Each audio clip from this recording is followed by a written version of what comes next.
morning. This is K4PAW Net Control for the Mount Juliet Simplex Radio Net. Is there any emergency traffic? No. If there was, you'd be here already, and I've been listening for about 30 minutes. And if you have an emergency, call 911. If you can't do that, just get on the air and tell us, and we'll call it for you. Just tell us where you are and what your problem is. Now, your emergency is. The other problem is, I'm sure. If there's emergency traffic, you can break in at any time. And for information on the net, you go to YouTube. You can see the surface of my radio. Go to the screen on my radio. You can see me if you want to, or you can cover it up. YouTube. You can go to my call, K4PEW, in the search block in YouTube, and it'll bring up, I think, a picture of my wife and I. And on that, you can go right to, it's a live video, and it'll say it's streaming. You'll see it. You can also go to groups.io and see our on MJSS, but MJSS in the groups.io search block. You can see our net schedule. You can see what we're doing for a living, so to speak, and just what we're all about. Or you can send me a question, email, compliments, cash, K4PEW at ARRL.net. We normally meet at 8 p.m. every Wednesday and Saturday night. And tonight again, we start as always, like we have for the last. This will be 11 years and 12 and 3/4 weeks. No, 12 months and 3/4 weeks. Because this coming Saturday is our 12th year start. Anyway, the person is have fun. Figure what we're doing right or wrong, who we can hear, who we can't hear, what we have to do to hear better. That's really about it. It's a lot of fun. Just don't spend money you shouldn't be spending on things you could be spending on the family, or you should be spending on your family. Put it that way. If you have any questions on whether it's for the family or not, ask your wife, your XYL. All right. Let's see. Announcements. The only announcement I have is Sunday night. There's a net at 8 p.m. on 28.415. Hopefully Mike will be back. I don't know if he'll be back. I think he's still in rehab. We've got two people in the infirmary, so to speak. We got Kerry, KK5S. He's going through some treatments for cancer, and also we got Michael, who's going through treatments for getting some bones in his back and leg straightened out or something. I don't know what the whole deal is, but he's going through. So I'm pretty sure he's going through rehab. Maybe we'll find out more tonight. Anyway, that's at 8 p.m. Starts on 28.415. Moves on upper side band. Moves over to 10 meters on FM, and it goes over to 10 meters on C4 FM. Good net, only a tri-mode net that I'm aware of in the whole universe. All right, is there any other announcements beside that? Comment. Yes, please fill this in there, Richard. Okay, so they have moved Michael from the hospital over to the therapy building on 21st Avenue, and he seems to be doing a little bit better. I haven't heard an official report today, but he has been moved, so it's looking good, looking up. All right, very good. Can you take calls and letters or what? I tried to call him earlier when he was awake, I guess. I think they keep him medicated fairly well. The scar runs right between the shoulder blades, almost down to his buttocks there, so. It was a major surgery. I didn't realize it was going to be all that. Yeah, I didn't either. I didn't know how bad it was, or how what the extent of the surgery. I just knew it was back surgery, and none of that sounds exciting to me. Absolutely. Anyway, you have his number. During the day, if you want to try to call him, he may or may not answer, but you're welcome to try. I'm sure he would love to hear from y'all.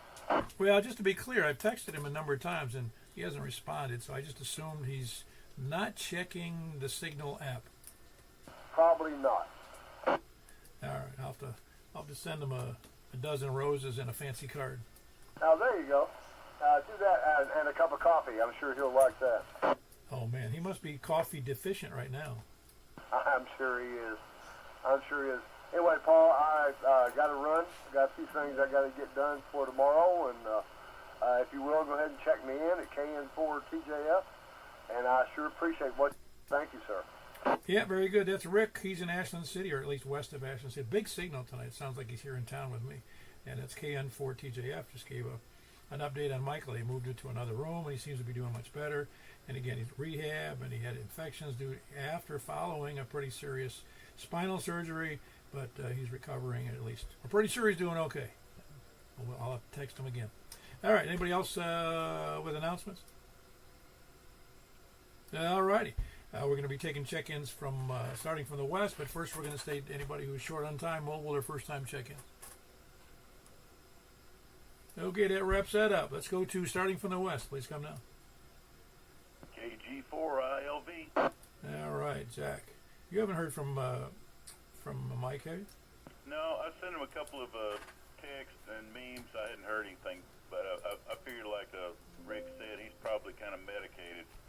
Yeah, well, I sent him some stuff that I thought would aggravate him. I thought I'd hear from him, but it didn't work. Well, maybe we will in a day or so. Well, I hope so. Everything else all right?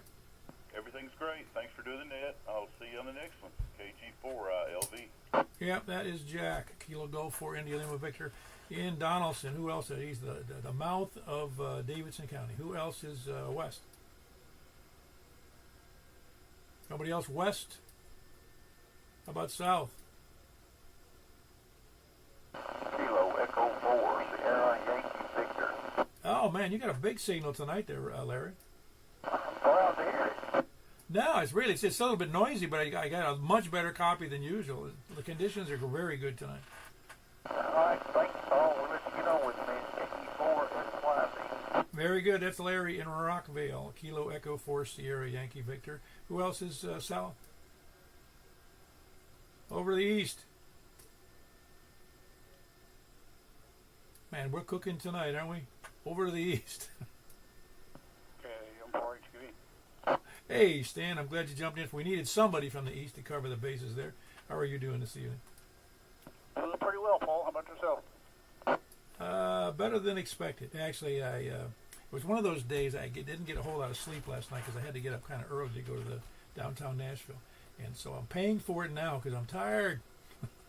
Because, when you miss a full night's sleep, you get, it's not good.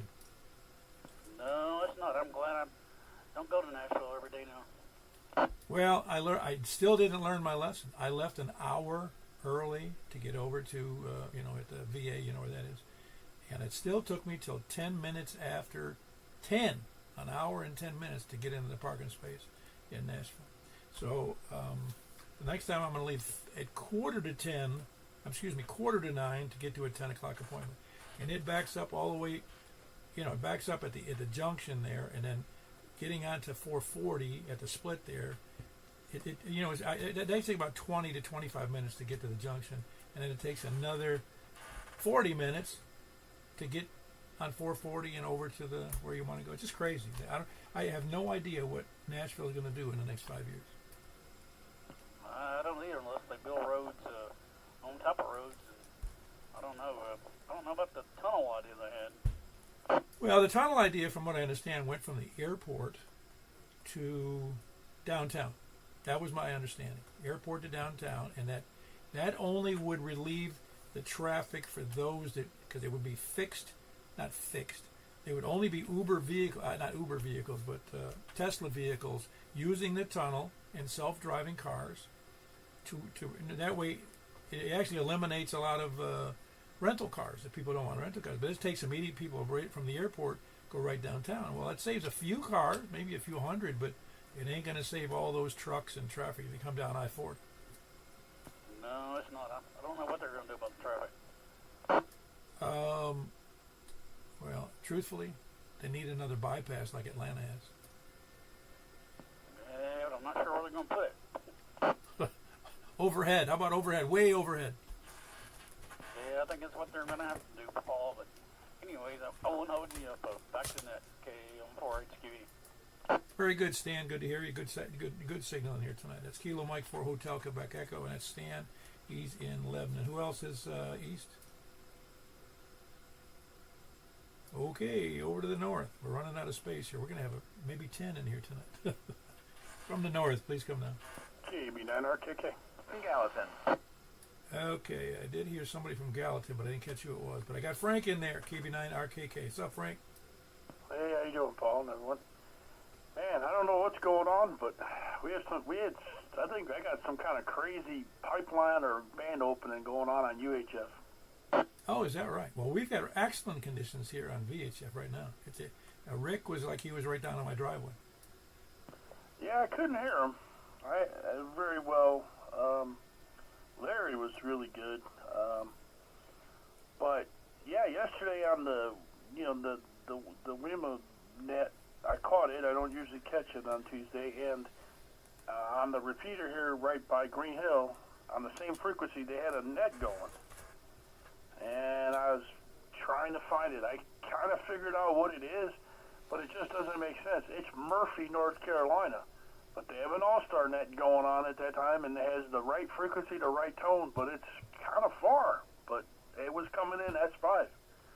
That wasn't a linked repeater or anything, huh? Oh, it was a linked repeater, but there's no repeater around here. It's our frequency right here. It's right here in Mount Juliet.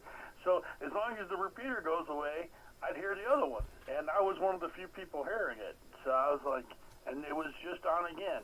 And not as strong today.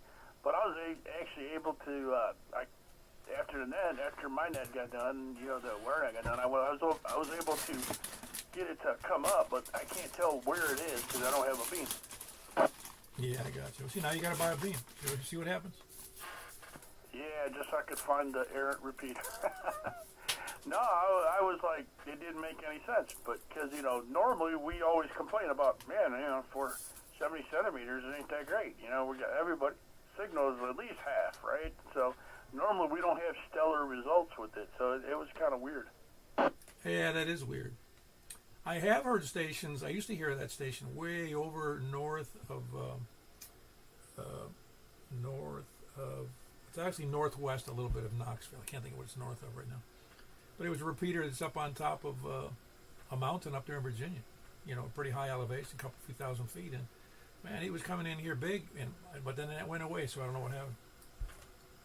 Yeah, temperature inversion usually. I mean, I've seen it happen with television channels back on the analog days.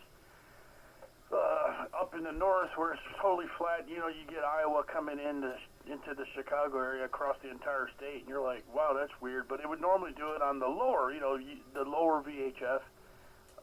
Very rare to get it on the upper VHF or even the UHF, but it would happen from time to time on the police frequencies. One time, some other city was coming in on the Chicago police band just as strong as they were, and it was really bad. Because, it was coming in full strength. Yeah, it is. It's, again, it's not reproducible and it's not predictable. Nope. But anyway, I just figured, hey, maybe there was no reports of any kind of band opening, so I was just really weird. And I heard it again today. I'm like, it's for all I know, they put a building up and it's bouncing off just right. You never know. But, hey, tomorrow they're knocking down the cooling tower. Oh, they are up there in Huntsville. In Hartsville.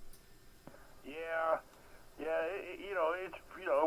It's not doing anything, but it's going to be weird. I kind of use it as a landmark. Oh, there, when I'm driving back from Kentucky or something, I'll start seeing it. I'm like, I'm getting there. It's kind of a landmark, but it's going to be gone at 6:30 in the morning. Anyway, I got nothing else. Turn it back over to KB9RKK. What are they going to do with all the busted up concrete? It's one big tower to be busting up, but it's going to be a lot of concrete and rebar laying on the ground. Anyway, that was Frank. Kilo Bravo 9 Romeo Kilo. Who else is where was I? North. Who is at Gallatin? Kilo Romeo 4 Echo Mike Hotel. The name here is Lucas up in Gallatin. Hello, Lucas. I don't think I've talked to you before, but correct me if I'm wrong. No, actually, I've had relays a couple of times through, I think, Mike and maybe Wes one or two times, but I got myself a big boy radio, and I'm able to reach out to you now, so I'm pretty excited about that. So you're wearing your big boy pants, too? Yes, sir. And, hey, I think they're gonna turn on that cooler tower there, and I think they're going to put in another Dollar General. Well, they got a lot of concrete for landfill for something. Yes, sir. Yeah, no, like the previous guy was saying, it's been a landmark for a long time, and it's going to just look weird not to be there anymore. Yeah, it's amazing that project went it didn't go far. I mean, they didn't build I wasn't here then, but they didn't have a containment vessel there built yet, did they? No, to my knowledge, they did not. No, I haven't been here my entire life either, but no, it's been sitting dormant, just collecting dust there for close to 40 years or more. It's a long time. That's unbelievable. Anyway, what's funny is, in spite of that being knocked down, there is a great deal of technical, public, and federal talk about, and they're already doing it, but putting in these modular nuclear reactors that are much smaller, and they can set one down in a nuclear reactor that'll just take care of Davidson County, and another one would sit in Wilson County, and they're just almost like package generating stations. They just drop right in and they're ready to go. They'd sell them over they'd sell them on Temu. Is that right? I did not know that. Well, it'll be interesting to see what they do put there. They've got a plan, or they wouldn't all of a sudden decide to tear it down. Over. Yeah, well, there's a reason for it, really, that they're looking at that, is that the big nuclear reactors, like that one in Hartsville or anywhere else, it takes years to get built, it takes years to get approval, and by the time we get, because we'll need more power. They'd say that with this push for AI and all of the computers necessary for AI, that alone requires so much power, and if we want growth in industry, we have to supply that power, and that doesn't come by magic. We can't build enough. There's not enough wind, there's not enough solar to supply that. You know what, Paul? You're right. That's a very good point. And AI is the wave of the future right now, and we're living in a time where we're seeing a lot of progress in that direction. And you're right. We definitely do need the power to get into that. But listen, Paul, I'm not going to keep you too long. I know you've probably got other folks that want to get in on this net here. But it was a pleasure to finally talk to you, one radio to the next. Okay, now you're in Goodlettsville, right? No, sir. Actually, I'm up in Gallatin. Okay, I had the G words messed up there. Gallatin. Okay, very good. Yeah, you sound great. You really do. Which antenna did you buy? Well, I have the GP15, and I'm about 25 feet up off the ground, up on my roof there, and I'm running an ICOM 7100. Well, you're doing a great job. You can't ask for much better than that. The only time you get better with any antenna is just double the height, and it'll get better. But that's hard to do. Yes, sir. Hey, man, it's great talking to you. I'm glad to hear that I can get through to you, and I'll try to check in more often. Maybe I'll try to catch you on your Saturday night net as well. So I'll say 73s for now. This is KR4EMH, Lucas in Gallatin. Very good. That's Lucas. First time he's talked directly to net control that I'm aware of, or he's aware of. And that's Kilo Romeo 4 Echo Mike Hotel. He's in Gallatin. He hails from Gallatin. He's out of Gallatin. I love those terms. I don't know if he hails, but he's there. Who else is north? WB0NOO. Where are you hailing from, Mark? I'm hailing from the house. Northwest Wilson County, right up there by the river. So, not much going on over here, just listening, so I'll let you carry on. Yeah, very good. I get a kick out of that when they do. You see, you hear in football or in sports, they say that, Jimmy's out of Notre Dame, or Jimmy, Jack's out of San Diego State, and you go, out of? I don't understand. Does that mean they're trying to avoid that they actually didn't graduate from the school? Yep. I'll bet that's it. That's what I was thinking. Yeah, very good. But they also do it with stories. Unlike the national news is there. Here's a story out of Nashville. Out of. It's from Nashville. It's not out of. It got sent to you, but it's not out. Anyway, that's my WB0NOO, my little pet peeves. It's Mark. He's up by the beach on the river or lake or whatever we're calling it these days. Who else is north? KD4 Juliet. Hello, Danny. Hey, listen. Were you listening to the Gallatin repeater within the last hour and a half? No, but a friend of mine hollered at me and told me I should have been listening. Well, it wasn't anything extraordinary. I heard two people, I'm not familiar with either of them, but they were going, I left the room, they come back, they're still on there talking, left the room, come back, they're still, I said, wow, this is great. Yeah. Well, they was on there a while ago, too, so, but anyway. Well, no. I get happy that happy's not the right word. I just know that, just like in my thing, in the missives I send out at the bottom, it says, "I hope to hear you on the air." I always say that, and it's just built into the signature line. Because if you're in ham radio, you need to get on the air. Oh yeah. Gallatin repeater's busy a lot. It's probably one of the most busiest in this area. Maybe Brentwood too, but they're both pretty busy. Not Nashville? No, well, it's a Nashville repeater, but I think it resides in Brentwood, and they call it Brentwood. Well, the one I was talking of, because again, I'm learning as I go here, there's apparently 2 or 3 repeaters on that Love Circle site in Nashville. South. I guess it's the south end of Nashville, but I'm not sure it's Nashville. It might be Brentwood. I don't know.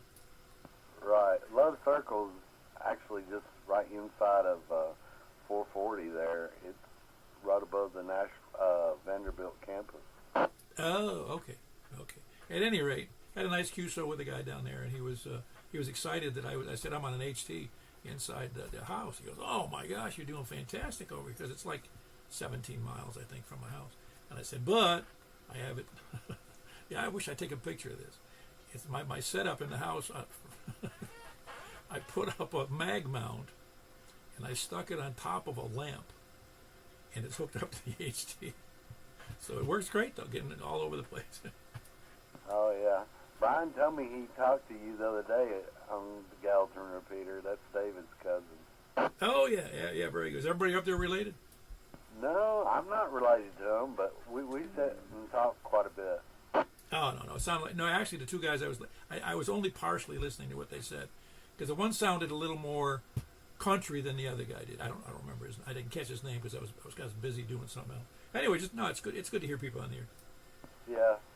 Well, they said that one guy's a ham. He actually lives in Lebanon. I did hear that, but again, I kind of only was half listening.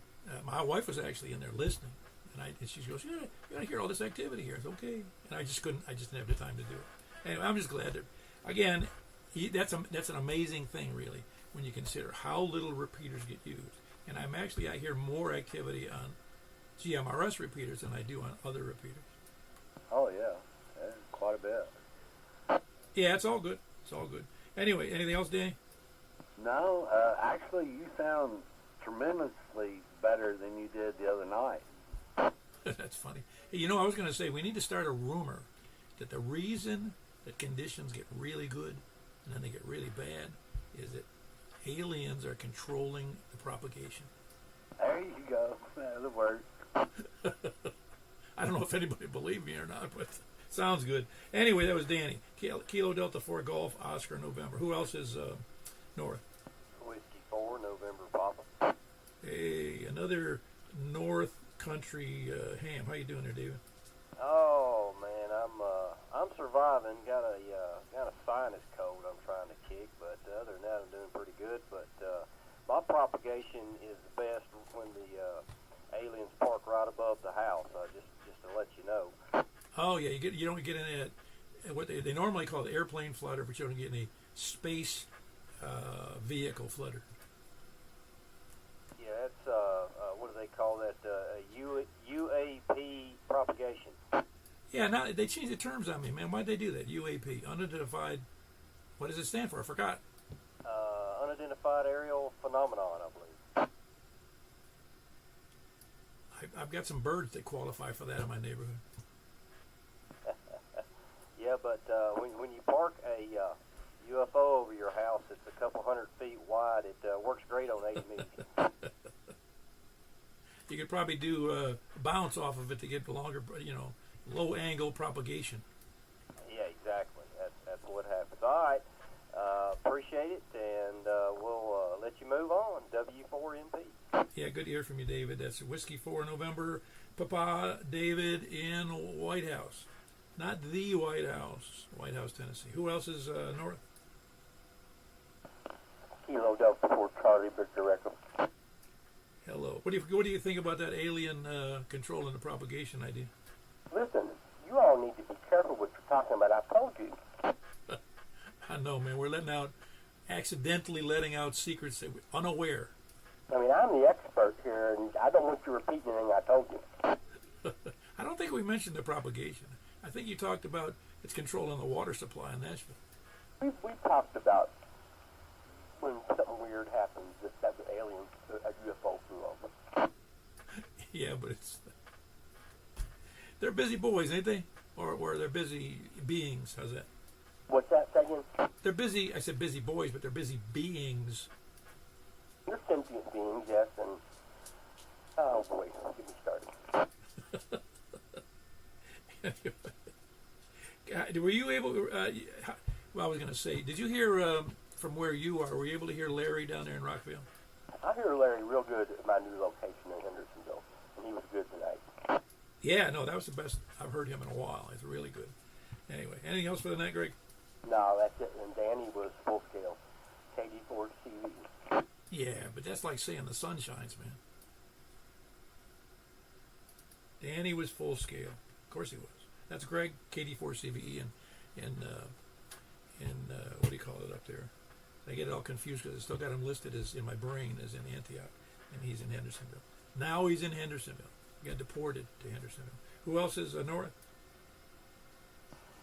KD4 VW. Hello, Carlin. What's going on, man? I heard somebody else there for a second. Nah. Yeah, I'm actually. I don't know if you heard that earlier. What I was telling you about on that repeater that's in Gallatin. That's really busy today. No, I didn't have nothing turned on to listen over there today. Okay, no big deal. I just got a kick out of it just because it just like it went on for a long time. You know, it was unusual. Yeah, it gets that way. I have heard it when it's been that way. Like I said, it's all good. I like to hear people on the air. Oh, yeah. That's always a good thing. Do you remember in Bewitched, the original Bewitched show before a couple of characters changed? Kravitz, the neighbor Kravitz, who was always looking out her blinds across the street. There was always something. She saw the strangeness going on with the witch. Oh, yeah. That's what we are. We're VHF, UHF Kravitzes. Yeah, she'd always run in there and tell her husband what was getting ready to go on, what she'd just seen. And he told her it was don't mind. I don't forget what he said now, but he was skeptical every time. Oh, yeah. Seems like she died back in the late 60s or something, too, come to think of it. Can't remember when it was. That's why she kind of disappeared. Well, that's when they brought in the new Kravitz, because she was sick and then she passed away. But I don't remember what the reason was. I think it was cancer. Could be wrong. I don't know. Anyway, guess everything's going okay with you, and have you heard anything on Michael? You missed that earlier on. Rick checked in and he said that Michael had been moved to a different room in one of the regular places over there, and seems to be doing okay, but he doesn't have any details because he's been kind of out of communication because I think he's been medicated due to he had two issues, as I think you knew. He had the spinal surgery, and then following that, and a day or two later, he ended up with an infection, so he ended up having to take a bunch of antibiotics and pain control, apparently. I don't know the routine, but so apparently he's doing okay. I texted him a few times over the last few days, and I haven't heard anything, because I always get, not fearful, but I get hesitant to call somebody in a hotel room, you know? I mean, excuse me, a hospital room. Well, I was thinking if he was in a hotel room, that would explain the infection. Yeah, well, there's no better place on the planet than to catch an infection than in a hospital. Well, yeah, you're right. You would think it would actually be lower the way they're supposed to keep them places scrubbed down. Oh, well, they do try, but you have to keep in mind, and I worked in a hospital, so I have some familiarity with that. It's a long time ago. But, you know, because you got visitors and people coming in from all over the planet walking through your building, and it creates a problem. But anyway, do you know the technical term for hospital-borne infections? It's a great term.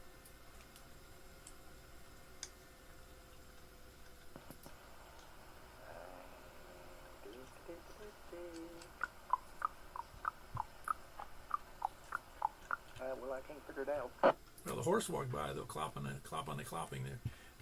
This one, I don't think anybody hears it. If they've heard it, let me know. But the term is nosocomial, N-O-S-O-C-O-M, I believe it's I-A-L. Nosocomial infection. It means you got it in the hospital. Yeah. But, well, you got to think of this. Think of it this way. You do have some people that even work in the hospital that, you know, they just get forgetful, you know, and they do something with their hands and they forget to scrub or something like that, and then they go touch something somewhere that they shouldn't have, and you know, it's why, you know, it's where you get a lot of the food poisoning when you go out and eat. You know, you've got the restaurant people. They go to the restaurant, they don't wash their hands, they come back and they contaminate the food. Yeah, I was victim of that one time some years ago, and it wasn't a pleasant thing. Yeah, me and my little brother, we went down to Rivergate, and I forgot what movie we went and seen down there, and we came back. And the next morning, I got up, and he was already up chucking all over the place. And I was like, well, he wasn't like that last night. So me and my mother took him out to the doctor's office at Portland out there, and of course, we went in separate cars because I wanted to go on into work. And anyhow, the doctor come walking in there and said, he said that you all eat out after y'all watched the movie last night. I said, yeah. And then the doctor said, well, he's got food poisoning. And I mean, the minute he said that, it's like he flipped a switch in my stomach. I don't know why. I was feeling perfectly normal, you know. And I said, where's the bathroom? You know, and he turned around, stepped aside, and pointed back, and I just went right in there, and I started, you know, put us both in the hospital. We was in there. My mother called down there to that restaurant, and she raised all kinds of Cain with them. Oh, I'll bet. Yeah, my event was a little weirder. I went to an association meeting at a restaurant in near Clearwater, Florida. It wasn't a big deal. I don't think I'd eaten in there before, but I ate the salad, which came first. I ate the salad, and within a minute, just a few minutes, I started to feel nauseous and bad. And I realized, oh my gosh, you know, you just get that feeling something's going to happen. You just don't know what, and I couldn't believe it. So I got up and I walked out. I mean, I couldn't stay in there. I wasn't going to mess up the meeting. So I went outside. I stood over by the car. I said, man, I don't know what's going to happen here. And then, of course, I had a problem there right at the car. And after that, I felt okay, but I don't feel perfect. I'm just going to go back to the house. And I lived about 20 miles away. So I got in the car, and I drove back to the house. Well, on the way back, only about a mile or two from where I was, is the start of a 9-mile-long bridge. Never guess what happened in the middle of the bridge, and you can't stop on this bridge. It's a very busy bridge between Clearwater and Tampa. And fortunately, I was carrying one of those smaller igloo things, because I had brought a lunch for some event. I don't remember what the deal was, in the car. And as I'm going down the highway at 60 or 70 miles an hour, I'm dumping in the container. I emptied it out, and I'm going down the road. You know, it was awful. It was just awful. Yep, it's not a good thing. I won't tell you. I've had food poisoning on, I guess maybe 2, maybe 3, 3 occasions that I can think of. I was at work and I went out to get something, and I ate it. I went back to work, and within about 30 minutes, I was just up chucking all over the place, and ended up in the hospital, right up the road from where I worked at. So, I don't know. It just happens. Now, that case where my little brother and I both ended up in the hospital, that doctor, he told us this. He said, anytime you eat out anywhere, you are taking a chance of getting food poisoning, no matter where you eat out at. And it's basically from the simple fact that there's some people just don't know how to keep their hands clean, you know, or they mishandle the food. where we eat, he said more than likely what had happened is that they put a special sauce on the hamburgers, and it comes in tubes like cake frosting, you know, those big plastic things. You know, you see it a lot of times in a movie when somebody's making a cake. They'll grab this bag, and it's kind of funnel shaped, and they'll squeeze it, and they squeeze the frosting out. He said that stuff comes that way, and more than likely before you two got there and eat, there was like a school bus coming there and unloading and stuff, and they had a bunch of people in there eating, and they just left that stuff laying out too long. I said that's more than likely what happened to you, you know. But I don't know. Well, anyway, let me shut up. I'm sure we've turned everybody's stomach here now. So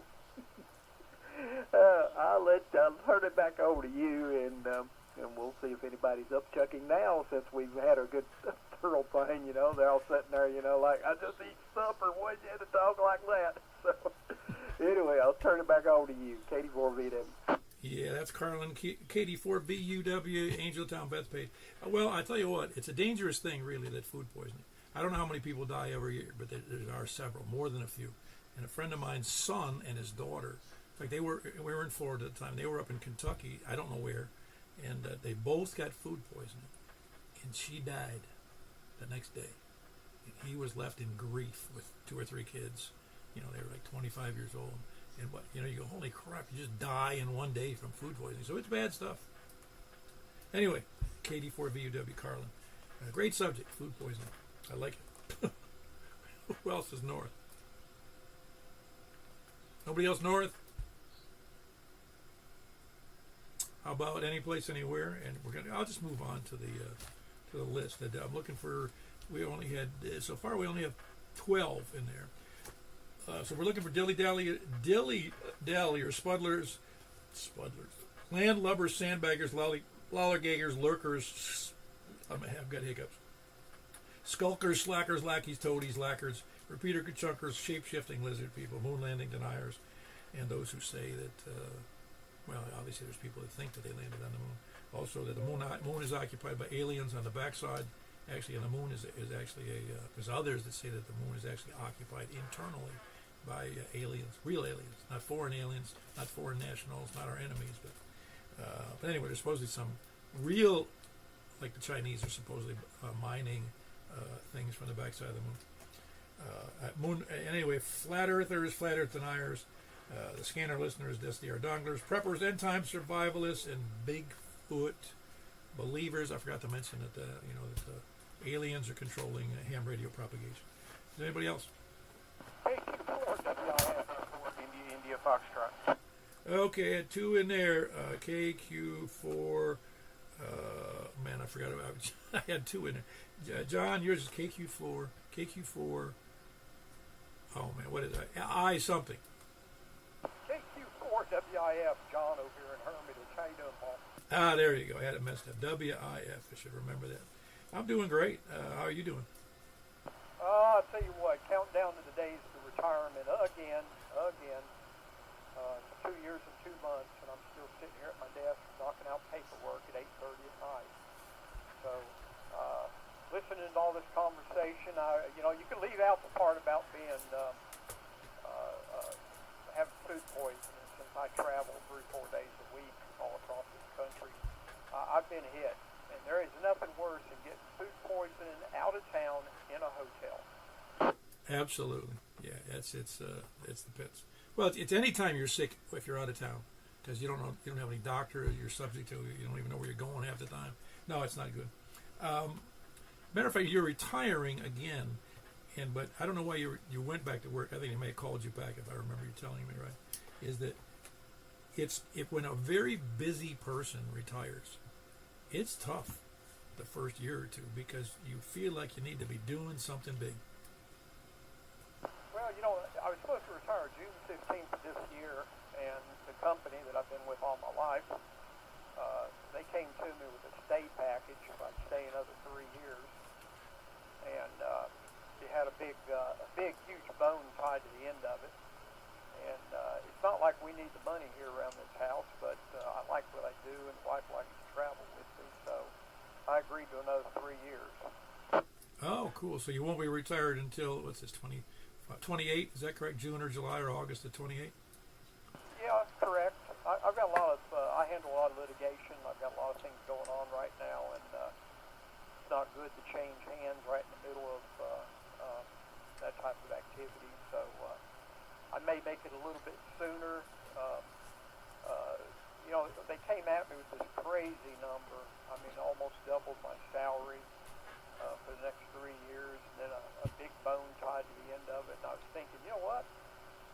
I could buy me some new radios later on. You know, when they do that, John, it makes you wonder why they didn't give you more money the last 10 years. Well, you know, I'm one of those few employees you'll never find that I've never complained about how the CSX compensates me. I've been with them so long, I have never complained. I mean, they've always taken really, really good care of me. And so no argument on that part. But they also looked at the fact that, you know, when you're handling situations of the negative nature, when you change your staff midstream, you might as well just go ahead and get out the checkbook is a term we use. Oh, absolutely. And somebody with your long-time experience, and obviously you've been loyal to the company's been loyal to you, it's hard to find somebody to replace it. It's almost not irreplaceable, because everybody's replaceable, but it's a tough transition for somebody who just walks into that job. You know, 4 decades for me, and you know, I've hired so many people that I've seen retire. I've married their wives and their husbands, and been there when their children were born, been there when their children graduated college. You know, you become real close to families with all those people. Yep. Oh, I agree. Like I said, it's going to create a huge hole when you do leave. I mean, there's going to be anyway, it's just tough. I think it's tough to do that, to stay when you've been at one place for a very long time. By the way, I met on the air, a ham who lives north of here somewhere. I don't remember where, because I only talked to him once or twice maybe in the last couple of years. And he works for a contractor. I don't know the name of the company. And his job is, they call him up on a short notice and say, listen, we got a train derailment. You got to go out and straighten it up and get it back on the tracks or get it salvaged. And he does that. He says it's a lot of work, but it's fun. And they get paid very well. You know, we've got contractors that are segmented over 162,000 miles of track. It's just like a towing service on the interstate. You know, they're responsible for a certain section, and we've got every inch of our tracks covered for that type of derailment. Washed out tracks, that was a big thing in North Carolina. We had a lot of tracks washed out. During the hurricane season last year, we had a lot of stuff washed out down in New Orleans and Louisiana. And of course, we lost a lot of tracks during Florida last year. During Florida, all that passageway going from Fort Myers all the way up to Pensacola, we lost a lot of track there. Oh, wow. Yeah, that must be, well, that's a lot of work. It's a lot of money. It's unbelievable how much stuff that is. I mean, I don't know a whole lot about the train business, but it's a lot of stuff. In fact, those boxcars aren't little light things either. Well, the big cost is not the repair. It is astronomical. The big cost is the loss of business by having that lane shut down. Oh, I'll bet. That's I'm sure you're familiar with that. There's a train spotting. I don't know if it's called spotting site. It's a site that it has a full-time 2 cameras on the tracks that go through an Amish town in Missouri, maybe. I forget where it is. And it's that line that goes between Chicago and L.A. And it's actually fun to watch it for a little while. To watch the traffic that's on that, because it actually shows it's got, it takes passengers too, and most of it's industrial. Well, it's commercial stuff, hauling cars and hauling whatever, tankers and stuff. But I'm sure you've seen that. Yeah, there's a number of those around. Some of them have got optical readers that help you read the car number, and then they match it up to the other routing. Some of it's got fairly sophisticated. It's hobbyists, just like train watchers and aircraft watchers. I mean, there's a lot of people who sit around airports and write down tail numbers. lot of that, there's a lot of hobbyists out there. We've also got a lot of train conductors that are ham radio operators, and they have back mounts on top of their engine. And when they're working their shifts going across country, they work the nets. Yeah, I guess if you were paying a lot of attention as a ham, you could actually be listening on the railroad frequencies and then tell the guy, what the hell are you doing over there on the ham frequencies? Well, you know, those cars, those engines are so automated now. The engineer is just along for the ride. You know, it's a pre-programmed computer sequence of events that happens, and almost to the point of how an airliner is run now. That's cool. Well, efficiency's the king, isn't it? Well, unfortunately, safety is with the efficiencies and the technology today. Things move so quick, so fast that you have that current technology in place. And, you know, our trucks that we have running now, I mean, they've got more sophisticated safety equipment in them than your fine automobiles do today. But in order to operate safely and legally and so forth, you almost have to have it. Yeah, I hear you. Anything else for the net there, John? No, I'll let y'all go. I always enjoy listening to you and appreciate you doing that, Paul. Yeah, very good, John. John, as you can tell, works for the railroad. I don't think he's ever heard that song, Working on the Railroad. Do you think? Anyway, he's been with him a long time. And he's in Hermitage. Who else is any place anywhere? Kilo Foxtrot 4, India Foxtrot. Oh, very good. Oh, gosh, I got to think of the name. I want to say Mark, but I think that's wrong. India Foxtrot? India Foxtrot is Jason. Ah, there we go. Sorry about that. I'm getting old, man. That's my excuse. I don't keep a separate list, and I over time, it's repetition. It helps me remember people's names because I remember a lot of names. Yours so far, I haven't got nailed down yet. How are you doing tonight? I'm doing well. How about you? I'm doing pretty well for getting to be an old man. I never thought I'd be 76 years old, but here I am. Well, you seem to be doing well, so just keep on trucking. I had a man tell me one time he was 94 years old, and he said, all you got to do is just keep breathing. Well, that is true. But at the same time, I think that keeping active and not gaining a whole lot of weight is real helpful in living a longer life in relatively good health, you know. The relatively good health and keeping active is key. That is the big key there. Yeah, I had a good friend of my family. He passed away a couple of years ago, but he died at 96. And he was a small-built guy, but busy, always busy, ate light, ate good, but he ate light, and it's amazing how he's. And he was a World War II vet to boot, you know. He had been in the Battle of the Bulge, and so it's just fascinating how some people, I don't know if it's naturally live longer, but it's hard to live longer if you lead a dangerous lifestyle, or if you drink to excess all the time, or if you smoke your whole life. It tends to reduce your span there, you know. That is very true, and I've known people that worked really hard, did just like you're saying, and then they decided to retire and didn't want to do much, just relax, and they didn't live very long.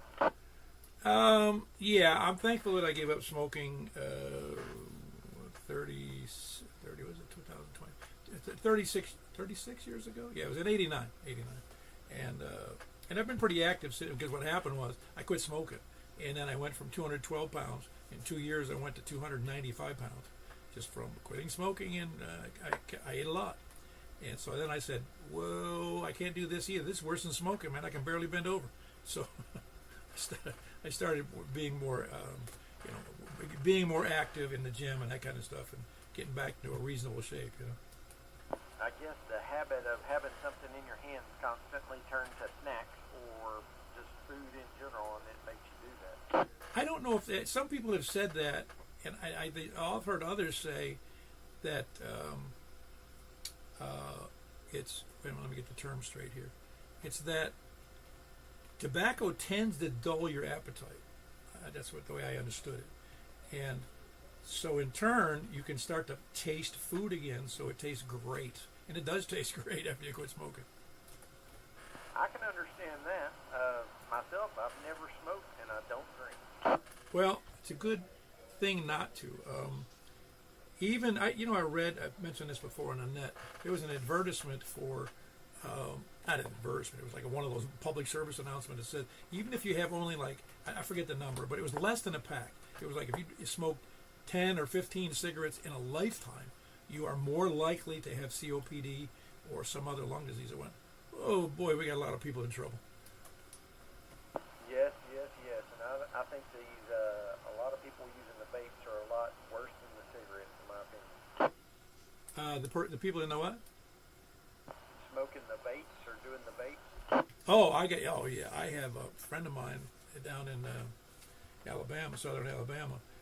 I get on Zoom with him once a week, and he is for 2 hours he'll be sucking on that vape tool, just keep going. And I think, man, how much nicotine can you take in?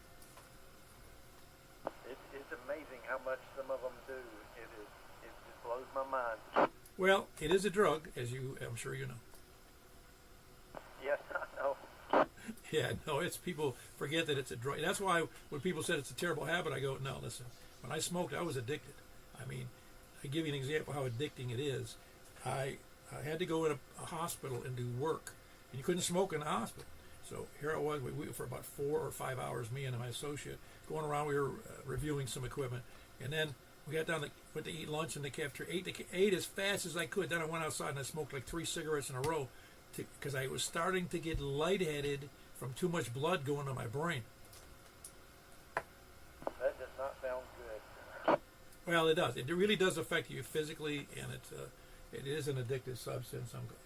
I always say if I could quit, anybody could, but I don't know. You have to want to quit, you know. Anyway, anything else good for the net, Jason? Nothing else for the net. Just saying, appreciate what you do. Whatever you do, you and everyone else. KF4I. Yep, that's Jason, Kilo Foxtrot for India Foxtrot, and he is in Murfreesboro. Who else is anybody? Any place anywhere? Kilo India 4, November, Delta, November. Man, I don't know. Did you get an amplifier or something there, David? No, sir. Leaf fell off a tree in between you and I. I'm telling you, man, your signal is like you're sitting in my driveway. Hey, listen, I love the topics that go along with this net, talking about trains and stuff. I'm over here close to where, about a mile away from the track now, and every time it comes through Rucker, you hear it rolling and blowing, and then it hits Christiana down there. There's a real good YouTube video of the Christiana Railroad crossing in Christiana, Tennessee. That's about a 5-minute watch, but it's really good. Over. Yeah, cool. Well, I had two as a child. My grandfather was he built steam models, small steam engines, because he was a machinist and boilermaker, that kind of stuff. So he had in his basement, he had a lathe and all the equipment necessary to do that kind of stuff, and he built steam engines. He also was a railroad aficionado. Any railroad event anywhere within like 200 or 300 miles, he'd go to that.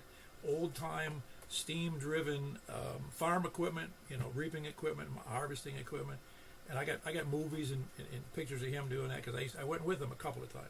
But anyway, and then the other connection was I lived a half a block from 3 very busy railroad lines into our city, and not only was it interesting, the railroad cars to me and the trains, but it was also, that was a playground to me on the railroad tracks. Yes, sir. I tell you, the railroad really fascinates me too, and how it helped form the country and tie the country together, and all the freight and everything that it carries, and especially the hobos. Let's say Abby the Spoon Lady. Look her up, Abby the Spoon Lady. She used to ride them trains. Yeah, and then you hear about what was the name of the railroad cops was, I forgot that, now it escapes me. I want to say it. You probably know what I'm talking about. The guys who were the railroad cops were hired by the railroads, and I forgot their name. I know exactly. But the name won't come to me either. But they were rough characters. They didn't play around. It's you look for something on that noggin, you know. Yeah, it's one of the major firms that's still around too in security. But those were the railroad cops. My father, I'll tell you this too. My father grew up in near where I grew up, and they were very. They were during the Depression. They were on welfare. Their father was dead. He died when he was 6 years old, and they used to go down to the railroad lines and pick up coal that fell off the coal cars. But they went a little further than that. They climb up on a railroad car and throw coal down in order to pick it up. And they got run off the rail. They got run out of the railroad lots a few times by those cops. There's a little larceny in all of us, I believe, there, don't you think? Yeah, they were just trying to help out Mama, get some heating in the house. Yeah, I just saw a little video clip of some woman that was a dog the bounty hunter. I was looking at a minute ago, and he had to arrest somebody and asked why she did what she did. She said she was hungry. Her blood sugar had dropped, and she ate something and without paying for it, and got in big trouble, you know. Well, I'm pretty sure it wasn't a whole canned ham or anything.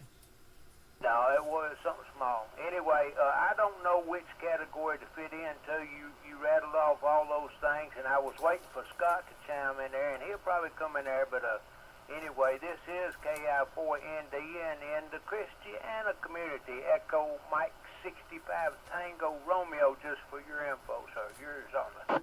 Excellent. You can follow. You know, I think I like Slackers. Slackers is good for you now. I think Johnny Come Lately. Don't you have a Johnny Come Lately on there? No, we need to add that in there. Okay. Well, you can add that. You have my permission. And 7-3 to everybody on this net, and I really appreciate what you do and enjoy the topics. 7-3, sir. Yeah, they're not. We don't even. I don't even make a list. They just happen on this net, having a good time. That was David in Christiana. Kilo India 4 November, Delta November. Really great signal from Christiana. Is there anybody else out there? Anybody? Any place? Scott, are you out there?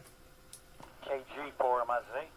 Hey, man, this is number one ham in Smith County checking into our net, man. It's a pleasure to have you here, Kevin. Roger. Well, you're going to make me blush over here, Paul. Good evening to you, sir. Thanks for letting me come in and pull on your ear. Not a lot going on over here, just hanging out, I was listening to the podcast and listening to you in one ear and the podcast in the other. Tried to check into a net on 80 and antenna tuner's acting all funny, so I think I made it. He come back to me and said, whatever, acknowledged me, so I think I made it, so not a lot going on, Paul, just hanging out, just trying to stay out of trouble over here on this side. I heard you in there. I had it on scan there for a minute, and it stopped here, so I figured, well, I better jump in. I heard you say something about signal reports or something. What was it? Something about aliens or something or another? You're not too far off from the truth there, Paul. You keep looking into that subject, and you might be scared when you find out what you'll find out. Well, I hate to tell you this, Kevin, but I got an inside track on all that stuff, and I just only give bits and pieces of information out, you know. Well, I guess I broke my radio. No, you're doing fine. The which tuner are you using with that 857? It's just a MFJ automatic tuner. Oh yeah, I remember when you bought that. That's right. I forgot about that. Because I was using the in the 897, I was using the built-in, not a built-in, it was a bolt-on not MFJ, but LDG tuner. And on the 897, 857, I'm trying to remember what I used on the 857. Isn't that funny? I don't recall. I haven't had it on in a long time. Yeah, you might want to blow the dust off of it and get it out and exercise it a little bit. Give it some exercise. Well, I'll get out of your way. I'll turn on the other radio and see if I can tune you in on the 2-meter side or 2-meter sideband, right? Oh, today Wednesday we do. What is Wednesday? How come I don't remember what we're doing on Wednesday? What is Wednesday for the net? I don't know. I'm asking you. Shoot. Well, I'll let you go. Maybe somebody will come back and remind you. Because I certainly don't know. Like you were saying there just a minute ago. So I'll get back over here on the side and slip sliding away right over here. KG4 MIC. Yeah, you threw me a curve because it's 446, 415 tonight on Wednesdays. I should know that after almost 12 years. Wouldn't you think I'd know that? 446, 415 is next. And that was Kevin, the biggest signal out of Smith County ever. Anyway, who else? Anybody else out there? Well, Scott loses out this time. We finished up with 16 tonight, which is a decent night. We had something like 21 or something on a couple of Wednesdays ago, I think. Or maybe it was last Wednesday. I lose track. After 1,144 nets, I lose track of a lot of things. Anyway, anybody else before we move on over to 446, 415? All righty, 446, 415 it is. I'll see you there.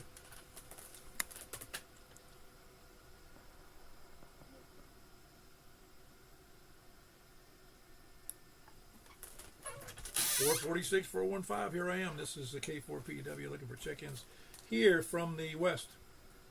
KG4 ILV. KG, big signal from Jack on the 70 centimeters, KG4 ILV. Who else is west? West or south? Kilo India 4 November, Delta November. Your signal is bigger than Jack's, and he's only about 10 miles from me, maybe 12 or 14 miles, but you're in Christiana, man. You sound great. All right, well, carry on. Get you some more there, sir. Very good. That's KI4NDN. David in Christiana. Who else is south? Or east? Nobody east. Stan? Oh, man, we're going to have to fine Stan for not checking in. Who else is north? KB9RKK. KB9RKK. That's Frank, of course, big signal. Man, everybody sounds good here, don't they, on the 70 centimeters and 2 meters? I cannot hear Christiana at all. But when I switch to 70, that thing is, I'm still hearing that repeater from far away on the other frequency. It's hard for me to believe you didn't hear. It's really odd because it's just weird. I mean, you'd think it would get to you. You're only a couple miles northwest of me. Yeah, same thing even on the VHF. I had to put it on, turn the squelch off, and had to put it on super narrow band so that the volume was a little louder for me to be able to hear them. It's just something's blocking the path. It's hard to believe what it is, though, unless it's... I'm going to have to draw a line between him and you to see why that would be, because that doesn't make any sense. It's not like I'm that far off that line between Christianity and you know? Yeah, I noticed two areas where you hear better than in most, but the two main things is towards Murfreesboro and towards Clarksville, like on that angle. Like, you totally can hear things I can't hear at all. Crazy. I'm telling you, man, it's aliens. That was Frank, KB9RKK in Northwest Mount Juliet. Who else is north? KD4GON. All right, we got Danny, KD4GON in Station Camp. Who else? Nobody else north? KD4VW, Kilo Delta 4 Charlie, Mr. Echo. All right, we had Carlin, KD4VUW, and we had Greg, KD4CVE in Hendersonville. Who else? Anybody else north? 1, 2, 3, 4, 5, 6. Oh man, we always get 8 or 9. What happened? We always get 8 or 9. What happened? Anybody else out there? Please come now. Any place, anywhere. Man, how come Kevin didn't check in? He just said he was going to check in, or he was listening. Kevin! No, too late. All right, we'll take it. See, 10, 11, 9, 8, 7. Yeah, it's 7. All right, we're moving over to 28.415 then. We'll see you there. 28.415. Have a good night.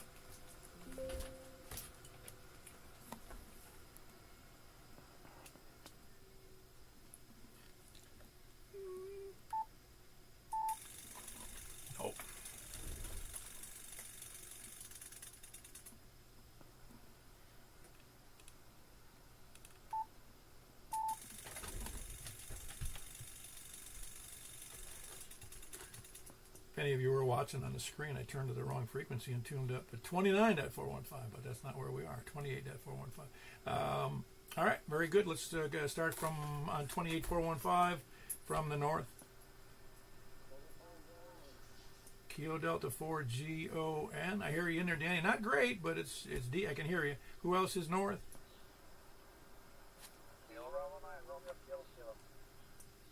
Kilo Bravo 9 Romeo Kilo. I wonder if I'm off frequency, because you and Danny both sounded off frequency just a little bit from me. Say again, Danny.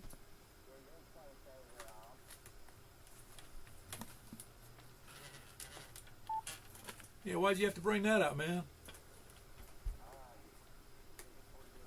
Yeah, I had my fingers. That's one of the problems with the 991 is that VFO is between, it's right there adjacent to the tuning button. It's right near, if to do anything, it's like, and my hands are pretty big, so I bump it a lot. Anyway, so I was right though. You guys, I was off frequency. Anyway, of course I didn't look at it. Who else is? By the way, that was KB9RKK. That's Frank. And then who else we got north? Very good. We got Greg in there. Good signal. KD4CVE. Anybody else?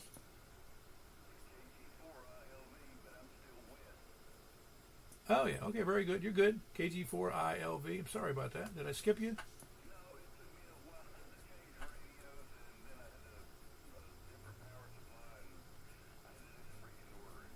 Change your shorts, too?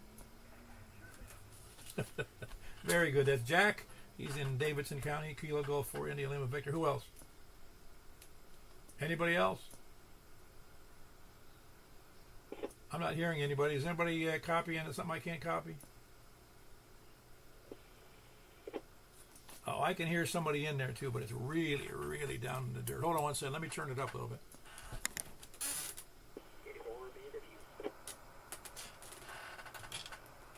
Okay, is it somebody just far away, or is there somebody that's trying to check in?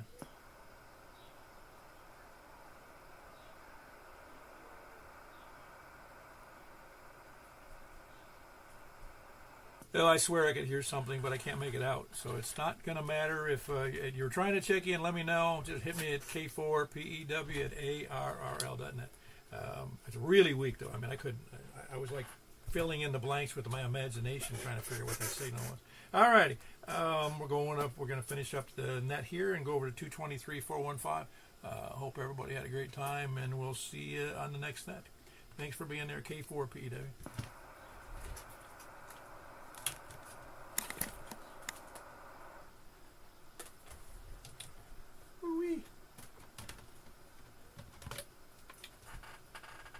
This is K4PW. Yeah, I'm looking for check-ins here on 223.415. Hold on one second before I give you guys back. There we go. I just changed it back to that.